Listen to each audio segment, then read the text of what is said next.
hay tal vez un error en alguna aproximación académica que me parece que confunde la aparente sencillez con falta de profundidad. Hay en el negro una enorme riqueza literaria desde mi perspectiva, aunque eso vaya de la mano con temas accesibles, geografías cercanas. Me parece que a veces la academia tiende a pensar esto tiene que ser necio porque es de fácil acceso. Si vos vas a utilizar al fútbol para ir a esas profundidades del ser humano, lo que estás haciendo es arte. No importa que lo hagas a través del fútbol. Cuando vos no tolerás lo diferente, me parece que te empobreces. Y nosotros creo que nos hemos empobrecido y para peor celebramos ese empobrecimiento en nombre de la pasión y el amor.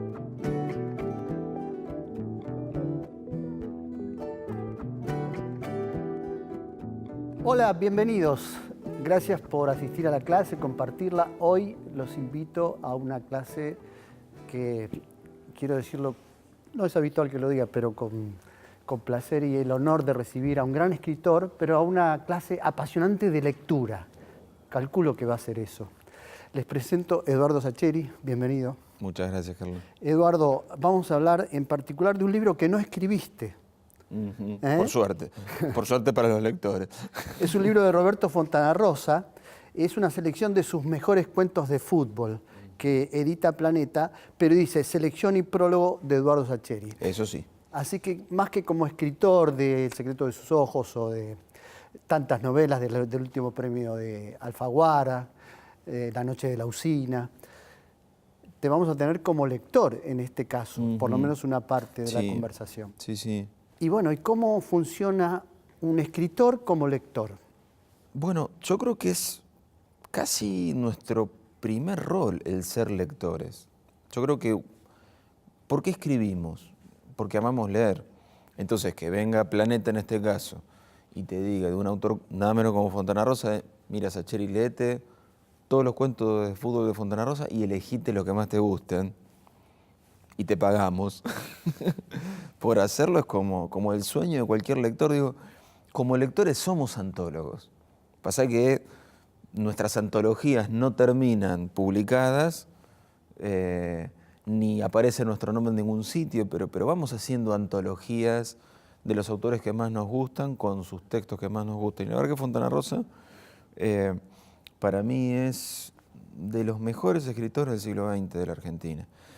Así como, ojo, me encargaron esta de cuentos de fútbol, me encantaría hacer una antología general de cuentos de Fontana Rosa. Quiero decir, por fuera del mundo fútbol me encantaría también. Y además en este caso se combinaban dos pasiones tuyas, digo, la lectura y el fútbol en particular. Y el fútbol, que es un tema que a mí me gusta como tema y me gusta como tema literario, la verdad que era esto de lo que yo venía leyendo hacía mucho, lo que yo le había escuchado, por ejemplo, a Alejandro Apo en Radio Continental, en Todo con Afecto, que fue un gran difusor de la obra del negro en cuanto a cuentos de fútbol. Y estas discusiones que uno tiene con amigos lectores, decir, a mí el que más me gusta de Fontana Rosa es tal o es cual, de repente es, tengo el poder de resolver esta discusión a mi favor. Claro.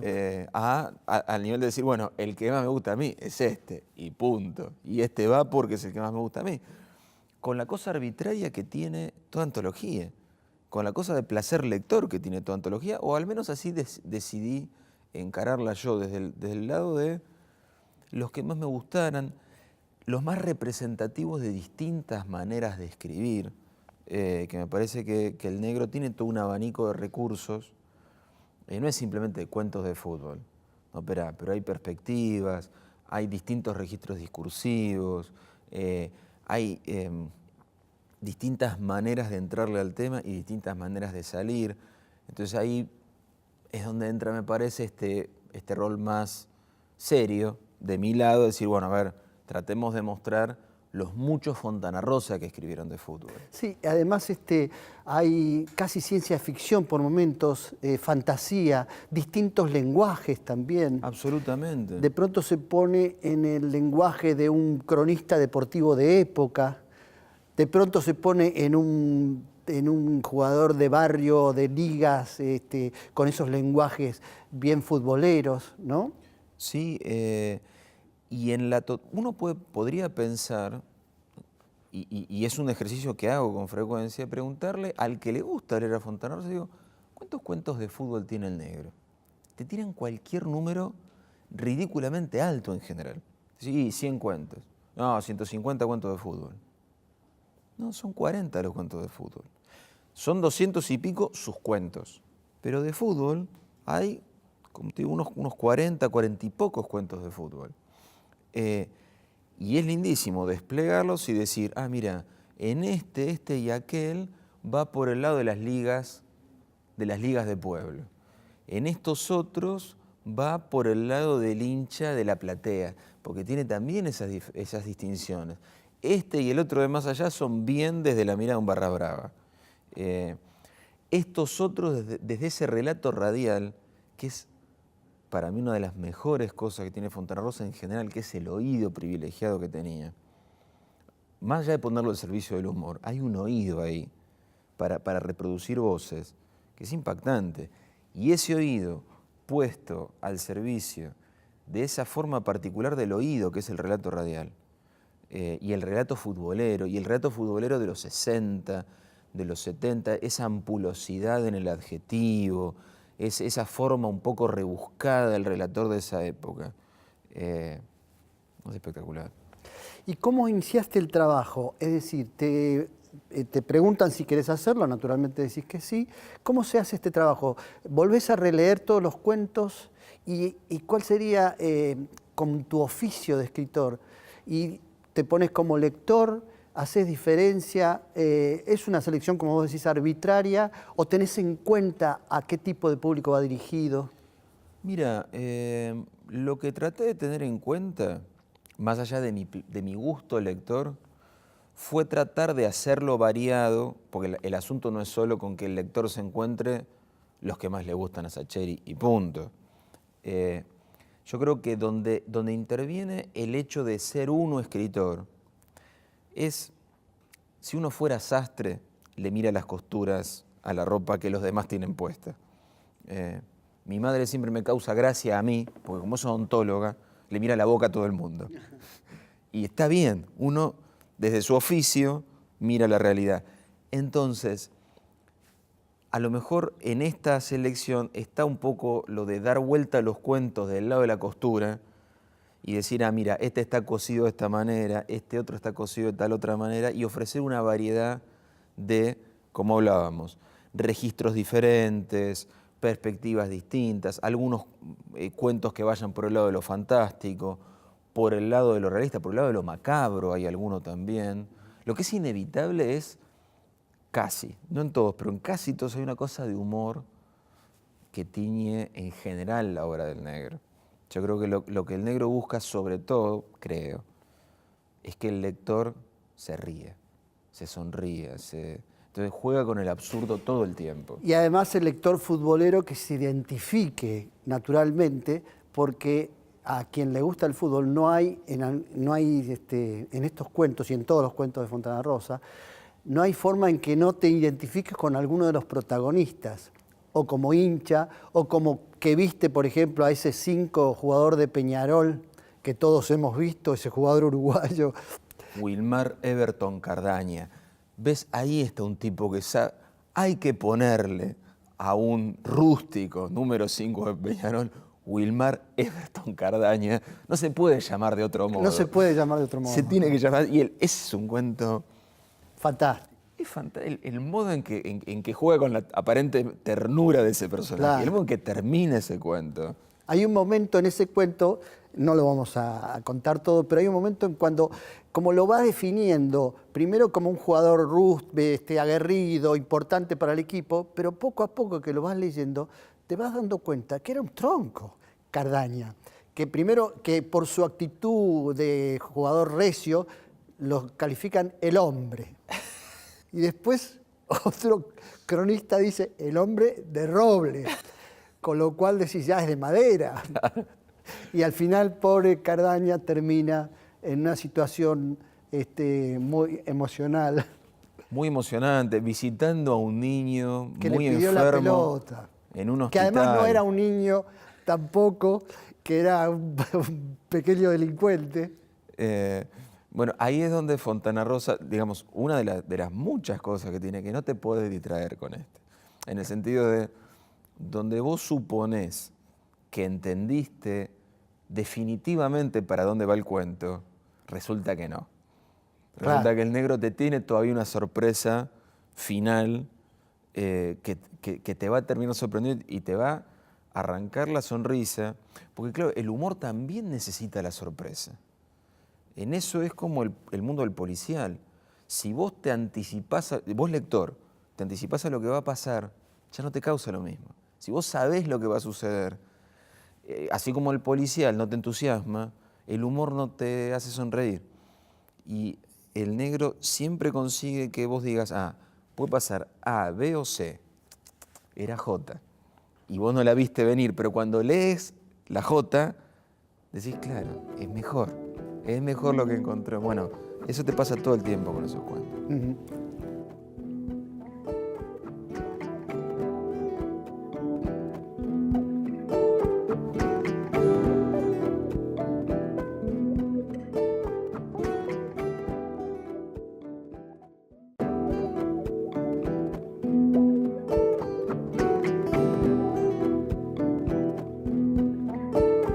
Eduardo, en el libro, además de tu tarea de selección, haces en la presentación de cada cuento un pequeño aviso al lector, ¿no? Sí.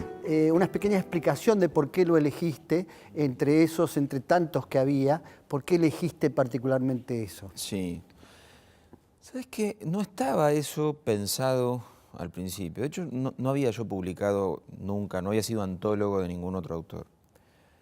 Pero sí, mientras leía estos 40 cuentos del negro, me hice en mis apuntes 2 o 3 frases vinculadas con los méritos de cada cuento. Y me pareció que estaba lindo, como en el fondo es como una antología, es una conversación entre lectores. Digo, el antólogo lo que está haciendo es decirte a vos, lector, mira, te elegí esto por este motivo, por aquel motivo.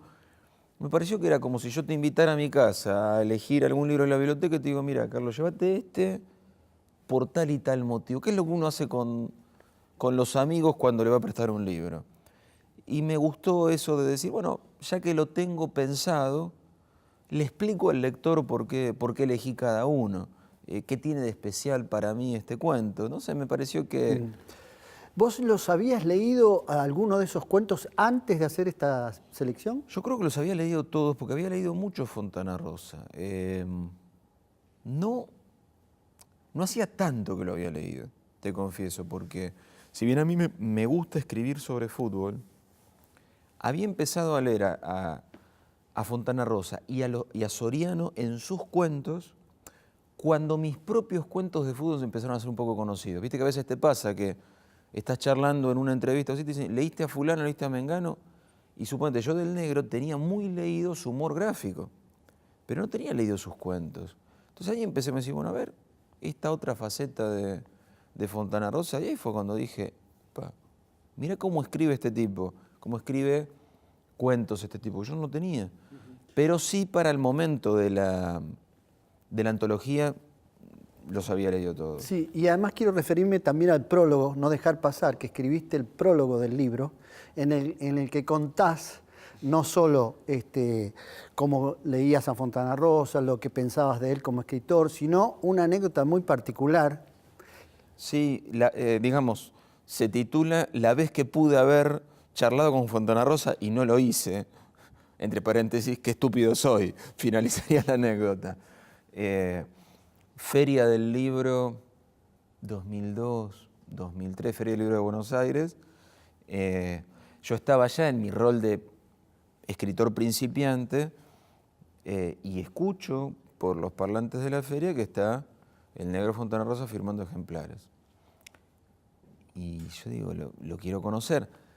Yo sabía supuestamente, a través de Alejandro Apo, que Fontana Rosa conocía algunos de mis cuentos, sobre todo por su difusión radial, y le gustaban. Entonces ahí, viste, me pica el bichito del orgullo y yo digo, voy, me le presento al negro, le digo, soy Eduardo Sacheri, me dijeron que te gustan mis cuentos. Hiciste toda la previa como en el cuento ese del tipo que va a pedir el crique, ¿no?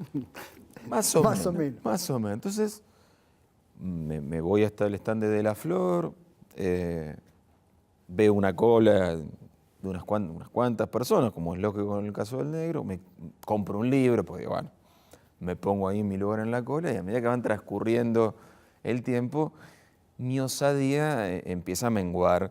Es casi un cuento, ¿no? Eso, cuando el tipo que está yendo a la firma y prepara todo lo que le va a decir, lo que le quisiera decir, y Claro, yo digo, ¿será verdad lo que me dijo Alejandro Apo, que el negro conoce mis cuentos? Suponiendo que sea verdad, ¿el negro lo habrá dicho porque le gustan mis cuentos o porque sabe que a Alejandro Apo le gustan y no quería quedar mal? ¿Qué hago? ¿Me le acerco y le digo que soy fulano? ¿Y qué me va a decir? Entonces, más o menos como en el cuento del gato, digo, pero por lo menos llegué hasta donde estaba el negro, le extendí mi ejemplar, le dije, me llamo Eduardo, y creo que hice bien. puso para Eduardo, Para Eduardo, te dibujó seguramente algo más. me dibujó a Mendieta, ahí perfil, pampa de fondo, y me lo dio, le di la mano y me fui, y faltaban un par de años para que muriera el negro, y la verdad que me hubiera encantado hablar, pero de nuevo, ¿qué le voy a decir? Me encanta lo que escribí, sos uno de los mejores escritores argentinos. No me hubiera animado a decírselo y sospecho que al negro lo hubiera puesto un poquito incómodo escucharlo. Claro. Así que me parece que estuvo bien. De todos modos, haces un reconocimiento, es la segunda vez que lo decís, como uno de los mejores escritores argentinos, siendo que a Fontana Rosa, en vida, una de las cosas que pasaba era que la academia, digamos, los escritores, escritores intelectuales, tal vez no lo reconocían tanto, no No. lo ponían en ese nivel de los grandes escritores argentinos, que lo era, y quizás tuviera que ver con que escribía de fútbol, ¿no? ¿Hay una discriminación ahí entre quienes escriben de cosas, de temas populares, con relación a los grandes escritores que se dedican a otros temas? Mira, yo entiendo que toda academia necesita establecer un canon, casi por definición, y tener sus preferencias y sus escogidos, y también sus periféricos o sus ignorados. Ahora, me parece con Fontana Rosa que hay y me parece que también con Soriano, el que mencionamos hace un rato en esta charla, hay como una cosa de dejarlos afuera por la popularidad de sus temas, cierta desconfianza, porque hay tal vez un error en alguna aproximación académica que me parece que confunde la aparente sencillez con falta de profundidad. Como si siempre, como si no se pudiera ser profundo, salvo mediante un acceso hermético a los temas. Creo que uno puede ser profundo a través de cierto hermetismo, o puede ser profundo desde otros modos, desde otros sistemas, desde otras dinámicas. Y me parece que el negro es una prueba de eso. Hay en el negro una enorme riqueza literaria desde mi perspectiva, aunque eso vaya de la mano con temas accesibles, geografías cercanas. Me parece que las proximidades no necesariamente son necedades. Y me parece que a veces la academia tiende a pensar, esto tiene que ser necio porque es de fácil acceso. No, que sea de fácil acceso no significa que tenga solo un fácil acceso. Pero indudablemente hay muchas maneras de leer a Fontana Rosa, algunas de ellas también al alcance de lectores bisoños, pero eso es un mérito, no un defecto. Digamos, hay grandes autores que uno no le puede proponer a un lector que está arrancando, porque sabe que si se lo propone se va a frustrar, que requiere el lector a lo mejor caminos, experiencias, fracasos, tedios, primero antes de acceder a ese autor. Con Fontana Rosa eso no pasa, pero eso no es un demérito. Uno le puede decir a un gran lector, lea Fontana Rosa y vas a bajar hasta acá, Y le puedo proponer a un lector más bisoño, léete Fontana Rosa. Y para ese lector que todavía necesita estar en esta zona, también lo va a disfrutar. Eso para mí, insisto, es un mérito. Y de hecho, además, el fútbol es un universo. Si genera literatura, es porque ahí hay un mundo entero, no es solamente un partido de fútbol, un juego. Eso es un universo. Yo creo que sí. Y de hecho, por eso hay literatura, no sobre el fútbol. Y no hay tanta literatura sobre el tenis, por decirte otro deporte. No, es cierto. Quiere decir que ahí estamos representados de alguna manera toda la condición humana. Yo creo que en la obra de Fontana Rosa precisamente está esa capacidad. Me parece que el negro sabe mucho de fútbol, sabe mucho de los seres humanos y entonces puede trenzar esos temas con absoluta pericia literaria. El problema no está en el tema, el problema es cómo te acerques vos a ese tema. Si vos te vas a acercar al mundo del fútbol desde una cosa superficial que se remita y se limite a contar un partido, no, el juego ya es de por sí suficientemente plástico y suficientemente narrativo como para poder prescindir de lo que vos estás escribiendo. Ahora, si vos vas a utilizar al fútbol para ir a esas profundidades del ser humano, lo que estás haciendo es arte. No importa que lo hagas a través del fútbol. Vale que lo hagas a través del fútbol como a través de cualquier actividad humana. Lo que lo hace literario es los matices que vos le pongas y qué tan hondo cales en tus personajes y en la trama que los está vinculando. Eso lo vuelve literario, no la ampulosidad del tema que te permitas tratar. Y de hecho ahora hay como una moda, no sé si moda, pero por lo menos hay un estímulo para que aquellos que escriben sobre fútbol, han salido una cantidad enorme de cuentistas, de escritores de fútbol. ¿A qué se debe? ¿Son más vendidos, son más aceptados los libros que tienen este tipo, ¿no? De cuentos sobre el fútbol, de biografías de fútbol, de historias de fútbol? Mira, creo que se erosionó en los últimos años ese viejo prejuicio en relación a un prejuicio que compartía la derecha y la izquierda. Intelectualmente hablando, digo, por la derecha, bueno, esta cosa populachera. Y para la izquierda, el opio de los pueblos que distrae a las masas de su objetivo revolucionario. Claro, también es cierto que el fútbol tiene en nuestra vida cotidiana un peso gigantesco. Basta mirar las tapas de los diarios de los lunes y hasta hay una sobredimensión del fútbol. Ves canales deportivos que están 24 horas hablando de si fulano se emborracha o no cuando sale de la concentración. Digo, también el fútbol, tampoco es que toda atención al fútbol se vuelve lícita y deseable. Pero en medio de esa enorme eclosión del fútbol como tema humano, por suerte hay, así como hay rasgos detestables, hay rasgos positivos, como esto de que en la literatura tenga un lugar más propio. Y desde el punto de vista del literato, del escritor también de cuentos de fútbol, ¿qué es lo que dice el fútbol de nosotros como sociedad? Mira, yo creo que al ser un juego, es una cantera fenomenal. Pero esto te lo digo hasta más allá de lo literario. Nosotros vamos por ahí por la vida ofreciendo nuestro mejor perfil, cuidando con cierta demora entre lo que pensamos y lo que hacemos, entre lo que sentimos y lo que actuamos, tratando de ir por ahí civilizadamente. Pero cuando jugamos, no.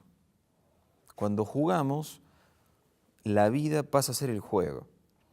Y particularmente acá en Argentina, este juego particular que nos gusta tanto. Y todo lo demás desaparece.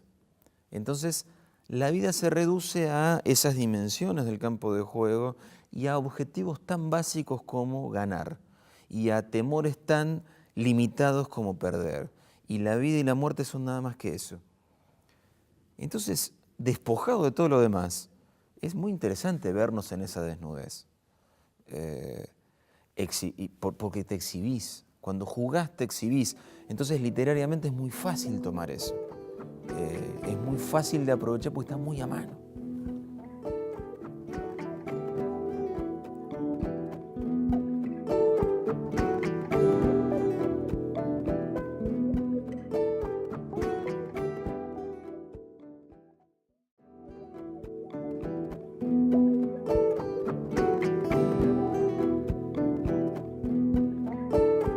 Eduardo, un jugador que yo conocí, Roberto Perfumo, me decía, mirando la literatura de los jugadores en el campo de juego, me decía, el jugador piensa con el cuerpo.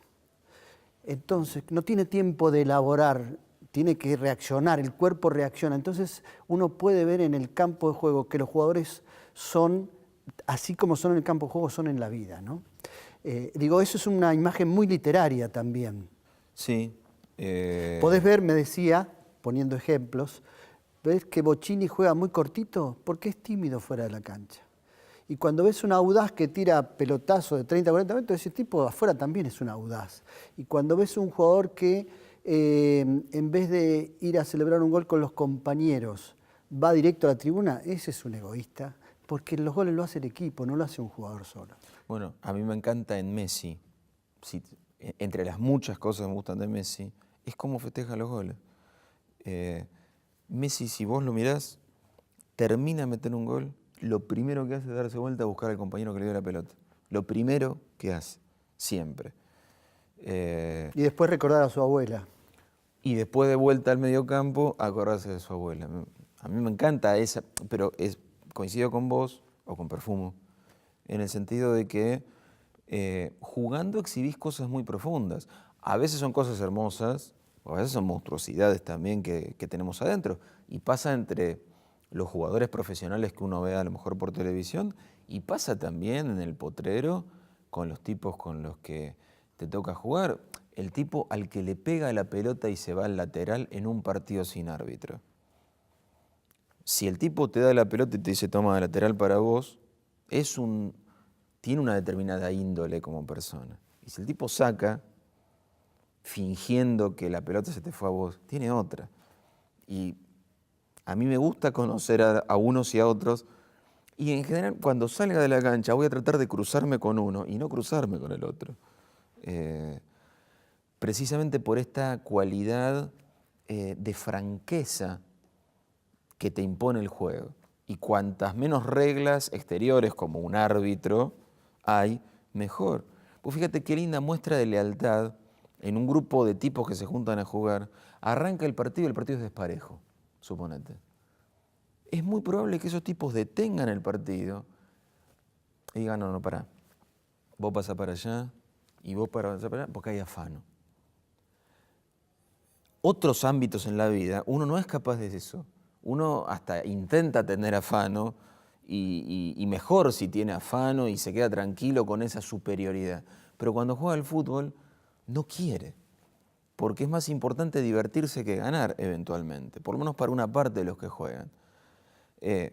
Y vos fíjate que el mismo acto incluye algo de una crueldad atroz, este mismo ejemplo que te estoy dando, porque está el grupo de tipos y cuando le dice a fulano, vos pasá para allá para que aquel equipo juegue mejor, le está diciendo, sos de lo mejor que hay acá jugando. Pero al mismo tiempo, cuando le dice a Mengano, vos pasá para los que van ganando, le está diciendo, vos sos tan horrible como jugador, pasá para allá para deprimir el nivel de juego de estos tipos. Pero al mismo tiempo, como todos quieren jugar, Mengano, que en otro ámbito de su vida, si le dicen eso, abandona la práctica de lo que sea y no vuelve más, Mengano va a volver a ir el sábado que viene, no importa, porque lo que necesita es jugar. En eso es como un viaje a la niñez, el juego. Por algo siguen jugando los que juegan, porque es como un pasaporte a lo más genuino de tu vida, genuino, no digo necesariamente mejor, pero lo más puro de tu vida cada vez que juegas. ¿Y cómo es el escritor Sacheri jugando al fútbol? Vehemente, gritón, colérico, sacrificado, solidario. Me guardé, tampoco voy a hablar tan mal de mí mismo. ¿Y cómo se transforma ese jugador en un cuento, digamos, esas experiencias de jugador, cómo se transforman en cuentos de fútbol? Yo creo que observando. Porque, por ejemplo, en el caso de Fontana Rosa, una de las características de los cuentos de Fontana Rosa, cuando habla de la mesa de los galanes, cuando habla de fútbol, es que en general son situaciones que él las transforma en literatura, pero que ha vivido y que vive la mayoría de los que han jugado al fútbol de alguna manera. En tu caso, con tus cuentos, ¿ocurre eso? Yo creo que sí, porque hay una operación que uno hace y que creo que el negro hacía muy bien y sus amigos lo dicen. Cuando estaban en la mesa de los galanes, el negro tenía siempre una actitud un pasito para atrás, pero no para arriba, para atrás, que no es lo mismo. O sea, no es que se pusiera una actitud de superioridad, sino miraba, escuchaba, metía un comentario, pero escuchaba. Me parece que esa cualidad de observación es la que vuelve interesante al escritor y le da la materia prima para que después tome esa realidad, la ficción, la mezcle, le agregue cosas y llegue a la vida de un lector y el lector diga, me identifico con esto, porque en nuestra vida cotidiana estamos actuando, no estamos observando. Me parece que en cualquier labor literaria está bueno este pasito atrás para mirar desde un poquito más lejos y para mirar un poquito más lento, porque me parece que la observación tiene eso de enlentecer el tiempo. Y mientras están conversando, mientras están jugando, mientras están viviendo, no importa, y va rápido, vos lo que haces es decir, momento, me quedo con esto, y mientras ellos siguen hablando pavadas, yo me quedo pensando con esto, me quedo con esta frase y me la guardo. Parece que el negro es un maestro en esa capacidad de observación y recontextualización de eso que observó, esos hallazgos de los cuales la vida cotidiana eventualmente está llena, para después meter en un contexto literario. Vos estuviste en el Cairo, en el bar El Cairo de Rosario, con los galanes actuales, están un poco deteriorados, pero siguen siendo los galanes, que ahora ya no está el negro en la mesa, pero te diste cuenta, ahí pudiste apreciar, en esa mesa de los galanes del bar El Cairo, pudiste apreciar el misterio que tenía ahí, que por qué el negro sacaba tanto de ese yacimiento. Mira, me da la impresión, por suerte pude charlar largamente con ellos una vuelta, me da la impresión de que claramente siempre funcionó como una mesa de amigos y con algunos códigos de respeto muy claros que siguen vigentes. Entonces, suponete, los primeros 15 minutos que estuve, claro, era la mesa de los galanes con un forastero que venía medio a preguntar cosas. Pero después, rápidamente la cosa era que hablaran entre ellos, que surgieran anécdotas, que la figura del negro entrase y saliese de sus recuerdos, con respeto, con afecto, con prudencia. Ninguno se iba a poner a hablar de más. Por ejemplo, no fue lo único que pasó, pero también pasó eso y por eso hablo de códigos, en el mejor de los sentidos. Ahora, como escritor, ¿no te parece que el misterio también pasa por el hecho de que si vos ponés a 4 o 5, en este caso varones de cierta edad, sentados en una mesa de café, le das tiempo a que se vacíen de tecnología, de celulares, de la rutina del día, del trabajo, pasan las primeras media hora bajando todo eso a un nivel y tienen ocio y tienen tiempo, ¿necesariamente va a surgir literatura de ahí? Siempre y cuando haya alguien mirando. Claro. Vuelvo a esta cuestión de la observación. Digo, con el ojo del escritor. Con el ojo del negro sí. Sin el ojo, si no, es una hermosa mesa de café donde sus integrantes dejan transcurrir el tiempo y parte de sus vidas y seguramente se levantan del café mejor de lo que se han sentado. pero me parece que lo que hace el ojo del escritor es de tener el tiempo ahí, sacarle como una esencia determinada, exprimir eso y llevárselo al ámbito de su literatura para después multiplicarlo en los miles de personas que podemos leerlo y decir, yo estuve ahí, no estuvimos, bastó que estuviera el negro. Y en tu caso, en tu grupo de fútbol, no sé si tenés mesa de galanes o de amigos, pero se da ese fenómeno, ¿te sirve a vos eso como material para escribir? Mucho, te diría que mis cuentos de fútbol tienen todo que ver con mi fútbol de los sábados, un fútbol de matungos que vamos, aunque la edad ya nos aconseje dejar de ir, y mi experiencia de cancha.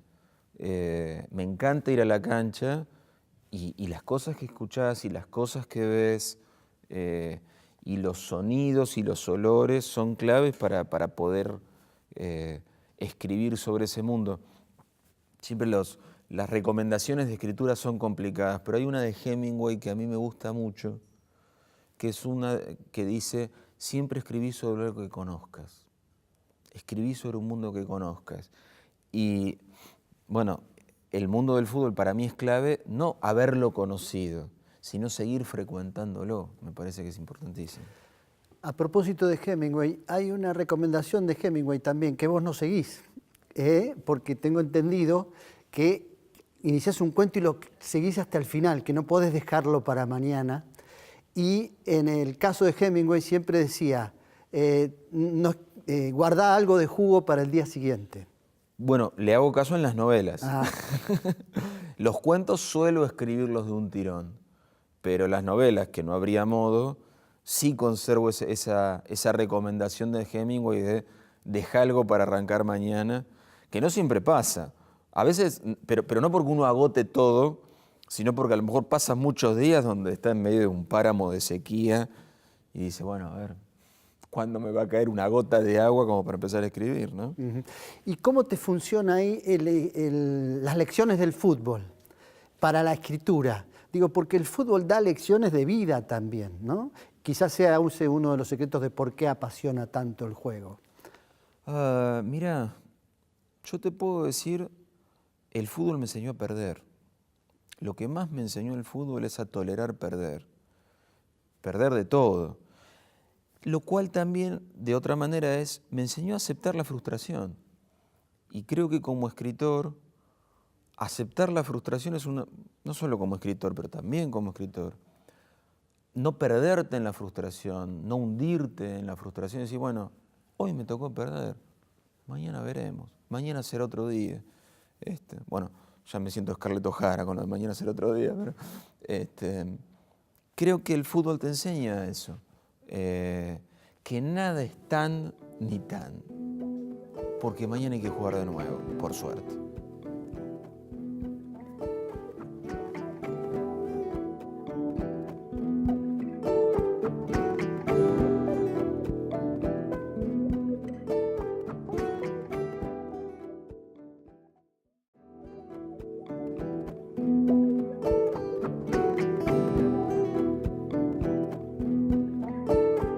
Eduardo, ¿tuviste oportunidad, sobre todo a propósito de los éxitos de la película, del Oscar, de los premios que has ganado, oportunidad de viajar mucho a ferias del libro y demás? Uh-huh. Y supongo yo habrás aprovechado también para ver cómo eran los mundos futbolísticos de todos esos países. ¿Encontrás algo similar acá?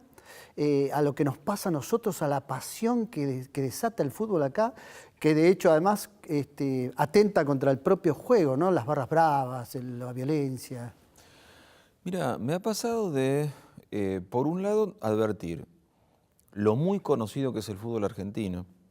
Suponte, ir a Ecuador y yo no sé quién va primero en el campeonato de Ecuador.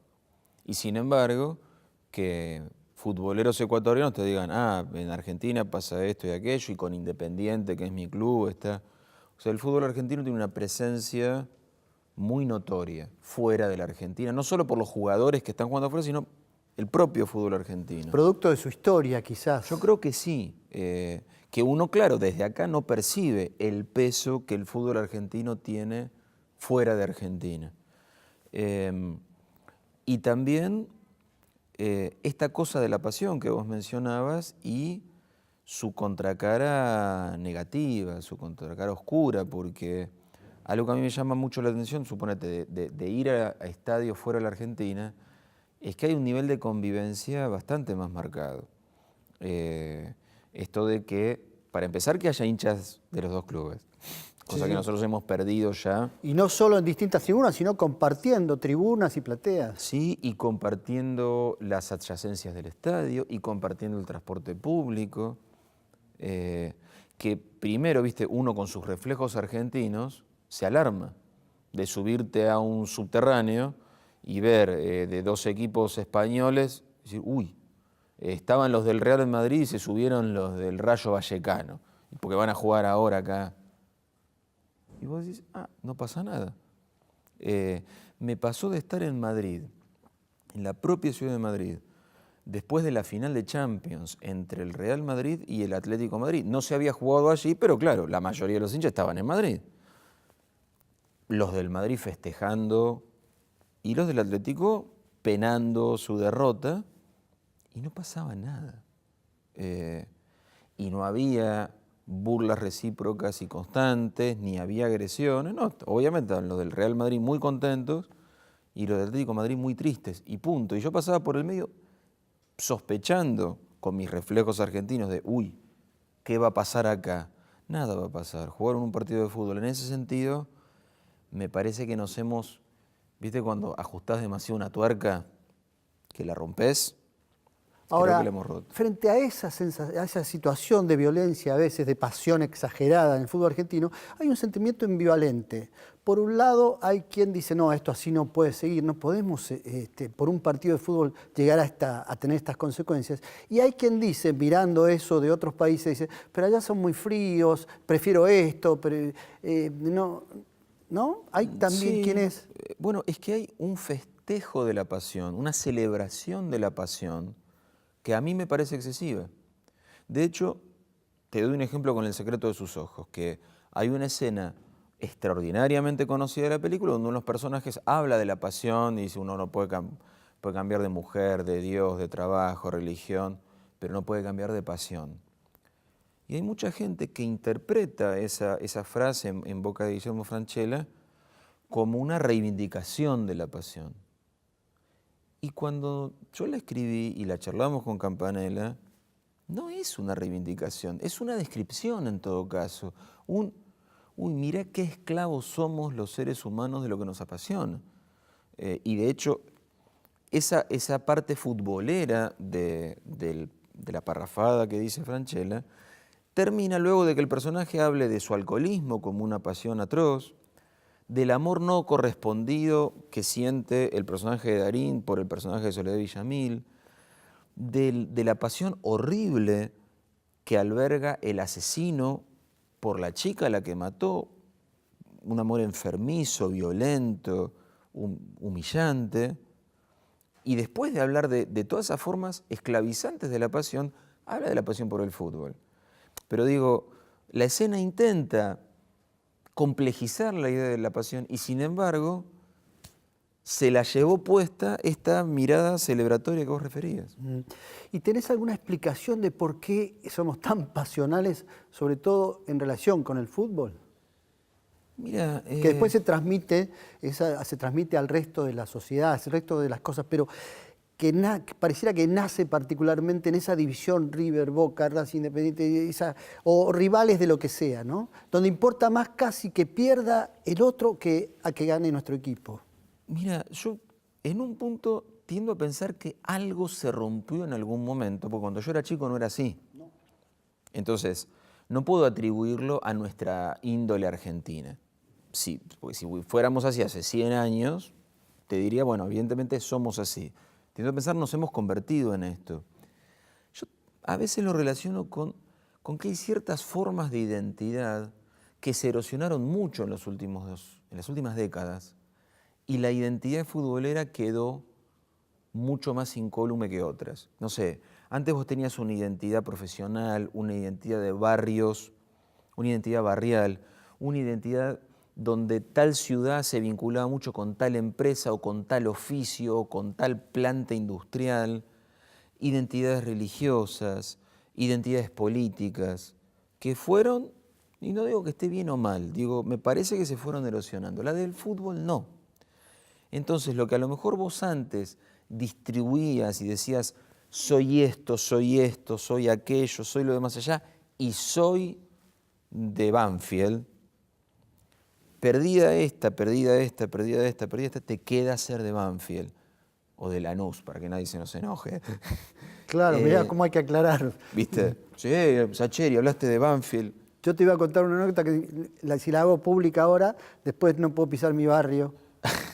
Bueno, ¿ves? Porque tiene que ver con eso que decías. Yo soy de Avellaneda, criado en Avellaneda, y en mi época, Racing Independiente, las hinchadas podían convivir en Avellaneda, participábamos del mismo café, teníamos amigos de los dos. Y hoy no sé si eso es posible. Esa conversación continua que teníamos, que era divertida además. Yo creo que cuando vos no tolerás lo diferente, me parece que te empobreces.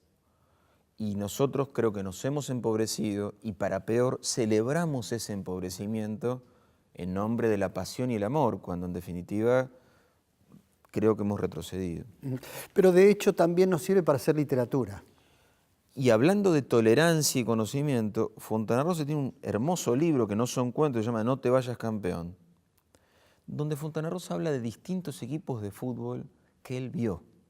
Y eso habla de un tipo que sabe tanto de fútbol, que más allá de su amor desenfrenado por Central, Fontana Rosa nunca fue un tipo que se negara a valorar buenos jugadores. Bueno, de hecho, en un cuento de la antología que hiciste, él habla del temor que tenían frente al equipo que tenía Newell's, que es el famoso cuento del diciembre del 70 y... Exactamente, 19 de diciembre del 71, donde los de Central están desesperados frente a una semifinal del torneo nacional que tienen que jugar contra Newell's. ¿Por qué? Porque ellos tenían un equipazo, dice el narrador. Y nombra a los jugadores de Newell's, los reconoce como grandes jugadores. Bueno, esa nobleza que está en todo Fontana Rosa habla de una generación que sabía mirar el fútbol desde esa sabiduría, si se me permite, sabiduría que creo que hemos perdido. Lo que nosotros apreciamos es tu sabiduría, apreciamos mucho tus cuentos, tu literatura y tu pasión por el fútbol, porque creemos en el juego, creemos que todavía el fútbol nos reivindica de alguna manera, hace a nuestra identidad, somos eso también, en lo bueno y en lo malo, pero sobre todo agradecemos también cuando alguien lo convierte en literatura, Fontana Rosa y vos en particular, así que te agradecemos mucho por esta clase también, Eduardo. Gracias, al contrario.